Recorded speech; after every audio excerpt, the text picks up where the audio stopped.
Hey, it's Mike here, and today it appears that Seaspiracy director, a vegan documentary director, Ollie Tabrizi, is no longer vegan. And, it's one thing for him to just not be vegan, but he's definitely going out there and trying to sort of persuade people and make arguments against veganism. I mean, his YouTube video was titled, "Why I'm Leaving 100% Veganism After 13 Years, and You Might Too After This." And on his blog, he actually refers to all of this as the vegan lie. I actually think, as someone who lived and breathed veganism and promoted it to many, many people, I think I've been responsible for actually spreading a kind of dangerous lie. So Mr. Tabrizi is no longer VZ, and we can expect an upcoming documentary called Veganspiracy, probably. And yes, Seaspiracy was made in conjunction with those other documentaries like Cowspiracy and What the Health, and then the more recent Christspiracy. And Seaspiracy, really well-made documentary, and I've interacted with Ollie in the past and been like, yeah, he's a really nice dude. So what changed here? Let's just go. Really quick, you might be able to tell I'm still filming on my phone and with a little lav mic. And because of that, I can't see that my hair is about to fall in a weird chunk for the next 5 minutes. I'm sorry for the OCD people. So you might have noticed I have not made a lot of ex-vegan videos lately, and part of that is just because we kind of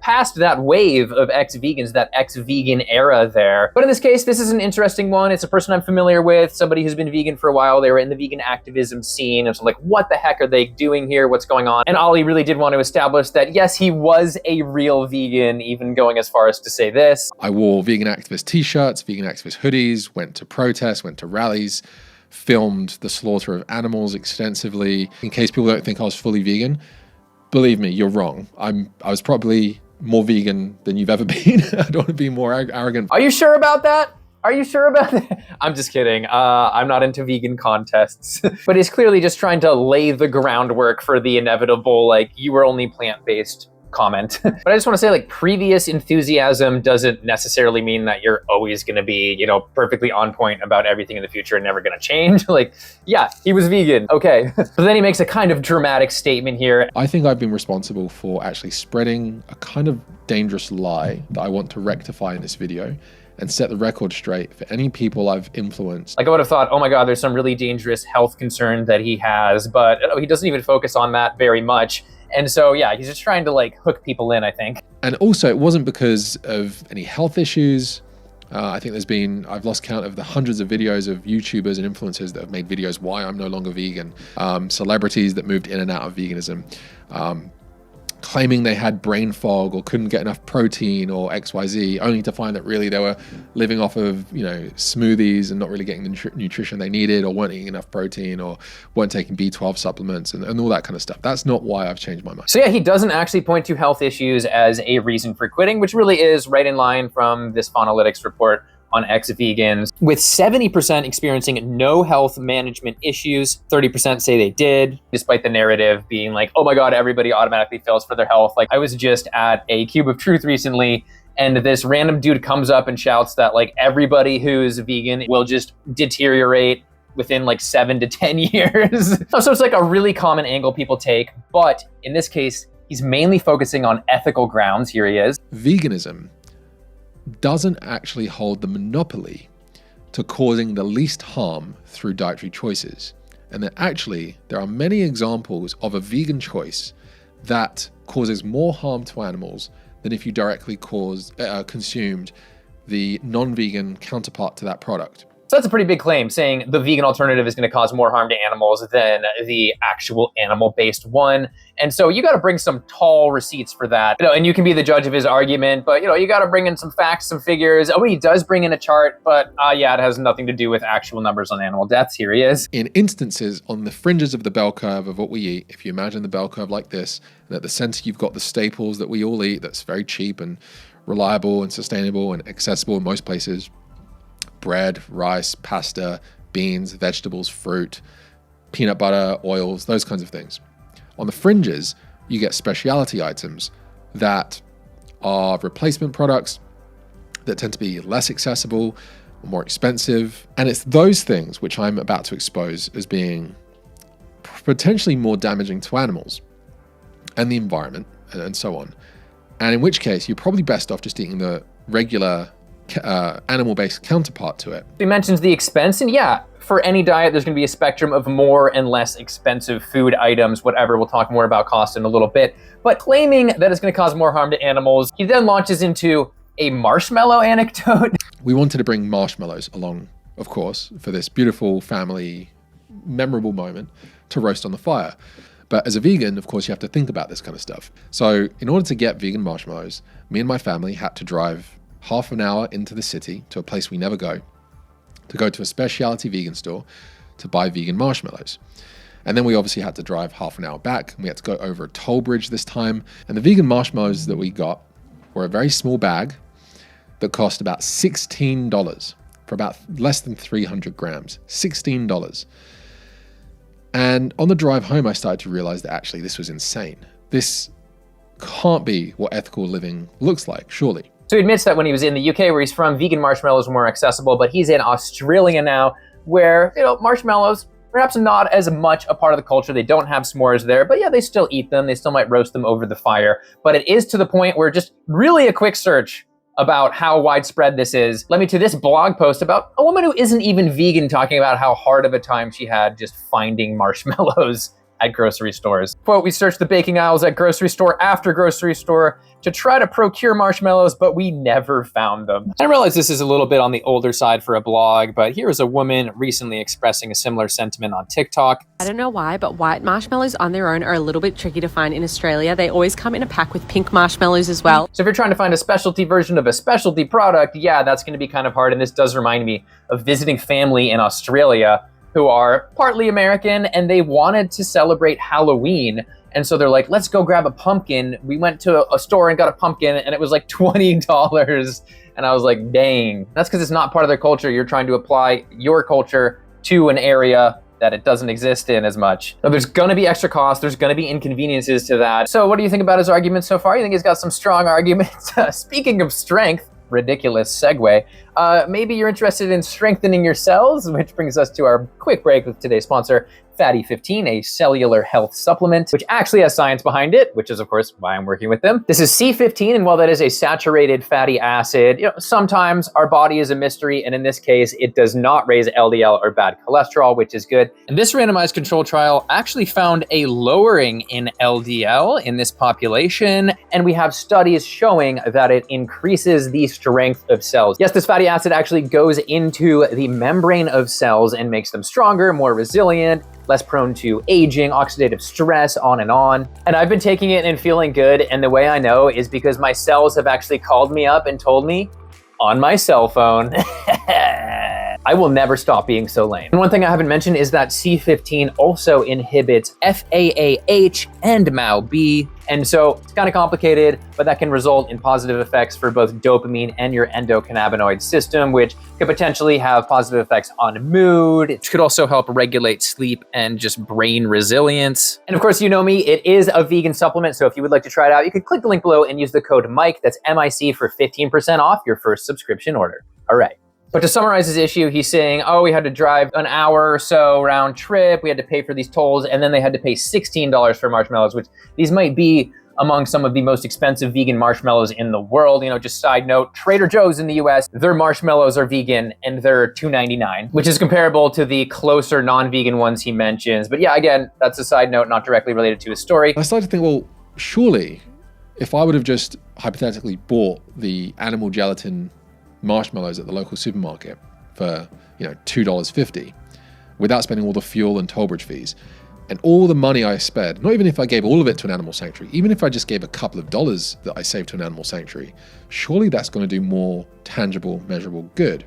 So he's saying that you can save more animals by taking the money that you saved not eating vegan and donating it to an animal sanctuary, which, again, we don't have numbers on this. How much would an animal sanctuary donation actually do? We're not sure. But, for an extreme version of this logic, I think I need to go to my friend Cletus. Yeah, if I beat my wife, but not that hard, and then I donate money to a battered women's foundation, the net effect is positive for domestic violence against women. And he goes into how gelatin is really sort of just like a trace ingredient in marshmallows. It's like 3 grams. It's like 1%, but then like all the damage done by importing vegan marshmallows makes them way worse. Huge amounts of wasted money, resources, fuel, time, energy, air freight to transport sugary fluff from the other side of the world. This is insane. Surely I'm better off getting the animal counterpart, the animal-based gelatin. And I think it's really interesting to apply his same logic to a society that is dominated either by perhaps dog meat consumption or even like a cannibalistic culture that eats humans against their will. And perhaps these marshmallows had either dog or human gelatin in them. Like imagine saying I had to drive an extra hour and pay some more to eat the non-human cannibal gelatin marshmallows. And that was inconvenient. And therefore it saves more humans for me to just eat the human gelatin. You know, it's a society, they're already killing all of those humans anyway, so like I might as well just eat a little bit of their cartilage. Not least of which because the subsidies that are involved in the animal agriculture system subvert and distort any so-called supply and demand knock-on effect that a vegan lifestyle is meant to cause. You know, and he mentioned supply and demand and that, you know, buying these non-vegan marshmallows certainly won't have an effect on supply and demand. And yeah, we need pretty large changes in purchasing habits of a population to make a difference here. But when it comes to those specialty vegan products, those purchases matter even more. And with more people deciding to buy those specialty vegan marshmallows, all of a sudden, okay, now there's demand to maybe start a local company of vegan marshmallows. And at that point, they're not being imported across the world. And then perhaps with more demand, the price would come down on that. But this is where we got to get into a larger discussion of ethics and really talk about utilitarianism and other ethical philosophies here. What's going on is he's essentially hypothesized a scenario in which there's less animal harm by eating the animal product. However, I say hypothesized because it's really just a feeling-based argument. He hasn't presented any data here at all. We don't actually know the answer. But this is where we have to compare just the direct animal suffering, higher or lower equation to a larger ethical framework. And this is where we get to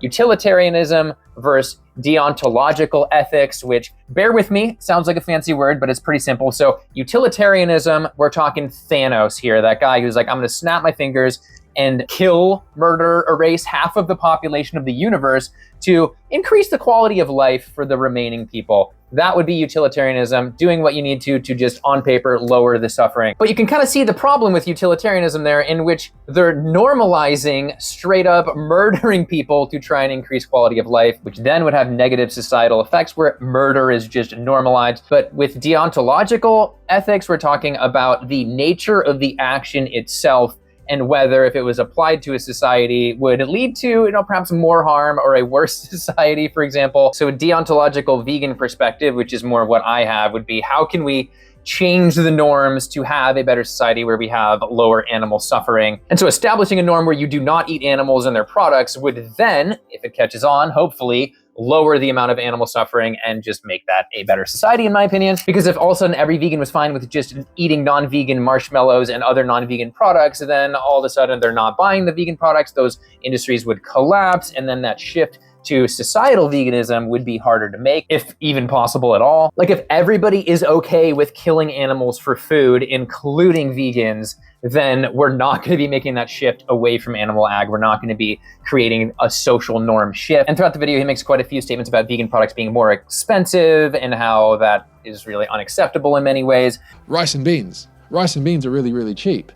Don't you know that all the poorest people in the world eat rice and beans? Why don't you just eat rice and beans? And for me, this is not only patronizing and unrealistic, but it's borderline insulting. Almost every instance I can think of a kind of career vegan activist that I know of does not live on rice and beans. I remember in the UK, before we left, the vegan Kit Kat came out, and the price difference was just insane side by side with the regular Kit Kats that I used to grow up eating, you know, as a kid. Uses a vegan Kit Kat being almost 3 times as much as an example. But then he also says, well, you know, over time, we haven't seen vegan prices drop for these foods like we were promised. Whereas the rule generally has been that prices haven't necessarily come down. They've either stayed the same or actually have gone up in price. Now, one quick example of this from memory is Oatly barista milk. When that came out, it was awesome. I used to drink it all the time. It was around £1.50. Today, they sell for around £2.50, maybe even £3 in certain supermarkets. And he uses Oatly as an example, saying, hey, it was £1.50 when it first came out where he was, and now it's $2.20. It's actually gone up. And there's just so much complicated market pressure that's going on here. But first of all, 50 pence of that is from inflation. And second of all, sometimes when they launch products, they use loss leader pricing, which is really just artificially lowering your price, taking a loss so that you can get into the market, establish yourself as a cheap brand, etc. Amazon does this, Walmart does this, and perhaps Oatly did in the beginning. But I really want to get back into this idea of, oh, you're harming less animals by eating animal products in certain scenarios, because again, this is absolutely wild. And yeah, like he did, you can sort of engineer a situation, make a case for it. You can maybe make like a Squid Games-like scenario where you can either eat the chicken animal sandwich right in front of you, or you have to walk across this platform which immediately roasts 5,000 live chickens in order to get to the vegan chicken sandwich. But when we're talking about the net effect of somebody's entire life, we're not talking about these weird niche situations, whether it's his marshmallow or a Squid Games chicken sandwich. We're talking about how virtually all vegan products in virtually every scenario in real life is leading to a lower impact on animals than the animal-based version, especially as we increase the amount of people that are buying these products. And he does say, oh, well, subsidies keep changes from actually happening. Well, subsidies only can go so far. We have to reach certain thresholds. For the most wild example, obviously, we're going to stop subsidizing dairy if we get dairy purchases down to zero. But I think the best analogy responding to him quitting veganism because some vegan products might theoretically kill more animals than a non-vegan product is sort of like saying that we should get rid of ambulances because, yeah, they're saving people most of the time, but there are certain instances where that paramedic or whatever kind of messes up and ends up killing somebody that otherwise would have survived. Because of that, we should just get rid of all emergency services. And I hope I don't need to argue that ambulances on average save lives. I mean, even small changes to programs like this one can save 25,000 lives. But just like how ambulance services are leading to less human deaths, vegans are leading to less animal deaths, and saying that because it's not perfect, we should just throw it away is kind of insane. And his logic really makes me think that it's all sort of just a weird post hoc after the fact explanation for why he decided not to be vegan. And we'll get to a sort of speculative theory I have in a little bit, but I want to just address sort of his last ethical point that I have time for, and that is on backyard eggs. Here he is. Let's take a side-by-side look of tofu and a backyard egg. Now, tofu requires a field, and a field requires for the trees to be destroyed or cut down and disposed of. So you've got a field, you now need the equipment used to till the field, and yes, insects might get killed in the process, small mammals might get killed, sure, that happens in a lot of different forms of agriculture. Once you harvest the beans, you need to take it to a factory for processing. That factory also needs to be built using a lot of resources, a lot of machinery. This is where the argument really becomes quite clear and obvious for me that a backyard egg is far more ethically superior, if you want to use that language, to a block of tofu. So he's saying that tofu is less ethical than backyard eggs because tofu requires, growing fields and factories and packaging, etc. But he's once again focusing, like many times people do, on this magical scenario where nothing is going wrong in the animal-based situation, just this appeal to nirvana, but then ignoring that you can improve the plant-based, the vegan scenario as well with some effort. For example, what would be more ethical? Some tofu that was lightly expired out of a dumpster, or these backyard chickens? Like, we can always think of a more ethical example from anything, but we need to bring things back down to reality. And with backyard eggs in particular, I've just seen issue after issue after issue. From the studies, of course, we just have the osteoporosis. The issue is mineral drain from constant laying. He addresses this, but doesn't mention that huge cost, which apparently is only a problem for veganism, and the egg binding issues that are common in these animals. But from the people that I know, when they have issues of any kind, they're looking at them as a commodity, and it's very expensive to get veterinary treatment for these animals, which are generally considered to have a low value. So you have to spend a lot of money or just let them suffer or die. And that is what people tend to do, whether it's Joe Rogan or other people that I personally know. It's predators getting in there and just shredding these animals almost on a yearly basis, it seems. And it's also about behavior, about where dietary lines are drawn. And I don't know anybody that has backyard eggs that doesn't also just accept factory farm egg baked goods from friends. So he's simultaneously doing an appeal to futility where he's saying, I can't make any difference. But then he's saying, oh, I actually can make a difference when he appeals to nirvana to these situations that are basically totally sugar-coated. But this is where I want to respond to the expensive aspect, because he's sort of claiming it's expensive and saying that, people in the developing world could never do it. People who are busy, single mothers could never do it. It's disrespectful to even ask them to do it. But, we have studies like this one finding that a vegan diet was cheaper than a standard diet. Probably isn't true in every scenario, but this is what we're finding over and over again from the literature. he doesn't present any literature on this. And then shout out to Ryan of Happy Healthy Vegan, who responded to this first and made me aware of this topic. Ollie basically says, hey, the beans and rice argument being cheap is totally bogus. Like, who actually eats that? And then Ryan brings the receipts to when he hosted Ollie at his house and actually served him a rice and beans based meal that actually looks delicious to me personally. Now I'm hungry. That us vegan content creators are full of when we talk about how much beans and rice we actually eat in the real world. Well, when Ollie and his now wife came over in 2016, let me show you what Angie whipped up for him after we went to farmer's market. Don't mind me. Hey. We got brown rice, we got potatoes, we got salsa. There you go. And there's also beans too. Yes, we really do eat beans and rice all the time. Not exclusively. But this is where I just landed on his YouTube and just was like, something more is going on here. He's saying these things, but what really did it? And we can see that over the last 4 months, he's essentially decided to become a political commentator that seems to be, making videos against the left. He's a Christian. All of these things, which, I'm not trying to attack anyone for their politics or religious viewpoints, but he seems to be more active in a scene that is generally less vegan friendly. There's a lower vegan population on the right, at least. He doesn't directly say where he lands, but he's making videos defending Jordan Peterson, who promotes a carnivore diet. But this is a situation where on the right, it's probably even harder to socially be vegan. I know several of you who watch this are in that scenario. And so, maybe that's weighing down on him subconsciously in some other level. And it's pretty clear that on the right side of the aisle, there's a pretty big pushback against veganism, more so than on the left, where there's a higher proportion of vegans. But we're talking about direct campaigns against like cultured meat. Ron DeSantis has made it illegal in Florida to even sell cultured meat. There's this push against soy. There's this push against all of these meat alternatives and on and on. And so when I'm looking through his channel, the anti-vegan video that he made is just in context, like based off all the other things that he's saying. So in conclusion, unlike Allie's title, I've been mixing up Allie and Ollie the whole time. I'm sorry about that. But I did not get persuaded to quit being a vegan after his argument around marshmallows and like appealing to futility and stuff. And frankly, I left listening to him being a little bit confused. It's like he's saying he wants to lower animal harm even more than vegans do by eating non-vegan products. And it's like, is this really what he thinks? Or is this part of some greater philosophy that is just shifting his worldview? I don't know. We might find out in the coming months. But his YouTube video was really long, so unfortunately I couldn't address every point. I mean, he even mentioned in there that like people who aren't vegan donate more to animal charities than vegans do, because vegans already think they're doing so much. Like a point like that that's just so off, just pulled out of thin air. It's like, why is he making these claims? Like, what is his motivation here? I don't know. But yeah, you can actually save money while meeting your nutritional needs on a vegan diet. That's what the studies show. I wish he had more data that I could actually have dug into, but he didn't.